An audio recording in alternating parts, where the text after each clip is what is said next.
Hi, Fellowship of the Cross family. Here we are in Fort Lauderdale, Florida, doing this video, and it's been raining. There's a little bit of sun breaking through, but pretty much the last like 24 hours, kind of straight. Not like Florida rain. In fact, yesterday there was a period of time it rained downpoured for like, I don't know, 3 or 4 straight hours. So it's kind of interesting. Not what we really were expecting, and where we were at, the drainage is in the street were not working right, so it was like a flood, like a flash flood. So things changing, kind of weird, strange, and maybe it's just very local, but it was very different. Um, but anyways, this past week we were finishing up Deuteronomy. We had Psalm 91, getting into the early parts of Joshua, and there's a lot of things that I preached on before and different things that you've read. Of course, Moses, my servant, is dead. The bluntness of God with that, different things that we've talked about before. But today I'm going to be focusing on the Song of Moses. The Song of Moses is found in Deuteronomy 32, kind of at the end of Deuteronomy 30, 31, and then moving into that. And it's really a prophecy. A lot of people don't realize this, but it's an end times prophecy. There's end times discussion and information that's in there, and I'm gonna pick out a couple of those things that point us potentially to what's happening now in Israel. That maybe we have not seen before. A lot of people have wondered, of course, most of Israel has been vaccinated, and a lot of them, many of them, are getting sick from this injection, and people are dying from it in droves, and it's causing a lot of confusion, especially in light of a lot of the prophecies that we get about Israel in the last days, and that they're going to be protected, they'll be attacked, but they'll win, they're never going to lose another war, they're going to go into the tribulation, wake up, Jesus will show himself to them, and all of Israel will be saved. People have talked about that passage from Paul. So what's going on with what's happening now and why? So this is interesting, this passage here from Deuteronomy 32. So I'm going to begin here, Deuteronomy 31:29. I'm not going to read the whole thing, just a few verses, but I want you to take a look at this. Okay, so Deuteronomy 31:29, and it says this, that Moses is telling them, he says, "For I know that after my death you will act corruptly. You will turn from the way which I have commanded you, and evil will befall you in the latter days." Evil will befall you. He's talking about the end times, the last days. "For you will do that which is evil in the sight of the Lord, provoking him to anger with the work of your hands." All right. Then Moses spoke in the hearing of all the assembly of Israel the words of this song until they were complete. And that's all of chapter 32. So I'm not going to read through it, but this is what Moses, in a poem that he's talking about, as God had been speaking to him, telling him in the previous chapters what Israel will do, and then he goes and relays it to the people before he dies.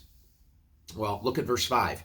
He says this, he says, "Israel, they have acted corruptly towards God. They are not his children because of their defect, but are a perverse and crooked generation." Genesis chapter 6, Noah was perfect in his generations. He had not been corrupted. It's the exact same word that's used here. Could it be that that's what we're talking about here? "Do you thus repay the Lord, O foolish and unwise people? Is not he your father who has bought you? He has made you and established you." Right? And so he goes on and talks about that. A couple of other verses that are interesting. Moving on to verse 17. There's a lot in here, but I'm just picking for the sake of the video and your discussion. You're going to look into this more as you talk amongst as we talk in the Zoom call. "They sacrificed to demons who were not gods, to gods whom they have not known. New gods came lately, whom your fathers did not dread." There you go, Deuteronomy 32:17. This is also end times prophecy. Okay, so it's talking about this generation now, or these last days generations. "You neglected the rock who begot you. You forgot the God who gave you birth. And the Lord saw this and spurned them because of the provocation of his sons and daughters. And then God said, I will hide my face from them. I will see what their end will become. For they are a perverse and corrupted generation." All right. Moving on to verse 21. They have made me jealous with what is not God. They have provoked me to anger with their idols. So, now this is huge, I will make them jealous with those who are not a people,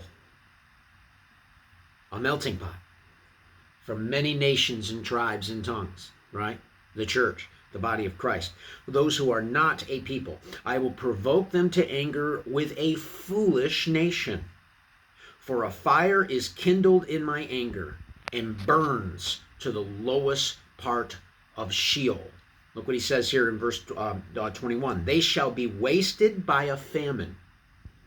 They will be consumed by a plague. Many people have talked about the COVID-19 and even the vaccination as a plague.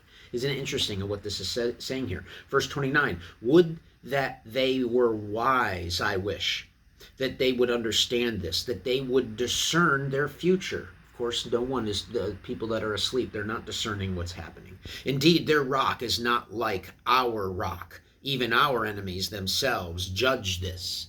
So it's like people in the world that aren't even saved, but they're awake. They can see what's happening to those who are asleep, and they're judging it correctly, even though those who are completely taking the Soylent Green and believing everything that's happening and getting shot up and all that stuff and afraid because of the virus, they don't see it at all. They don't see the truth. It's amazing what Moses is seeing here. Look at verse 34. Is it not laid up in store with me, sealed up in my treasuries? Vengeance is mine, and retribution. In due time their foot will slip, for the day of their calamity is near, and the impending things are hastening upon them. For the Lord will vindicate his people, and will have compassion on his servants, when he sees that their strength is gone, and there is none remaining bond or free. It's interesting discussion there that we'll have on that. Moving, almost finishing here, moving on to verse 39. See now that I am he, and there is no God besides me. It is I who put to death, and it is I who give life. I have wounded, and it is I who heal. I will make my arrows drunk with blood, and my sword shall devour flesh.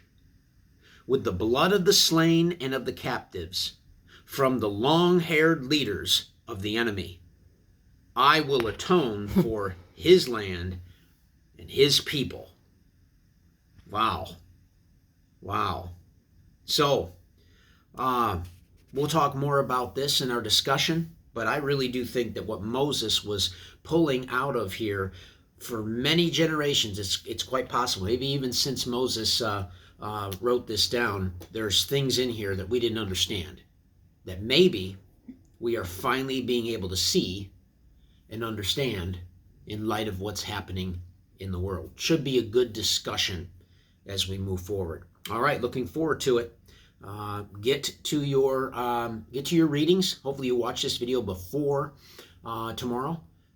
Get to those readings that are posted on the family page, and we'll see you soon. Thanks.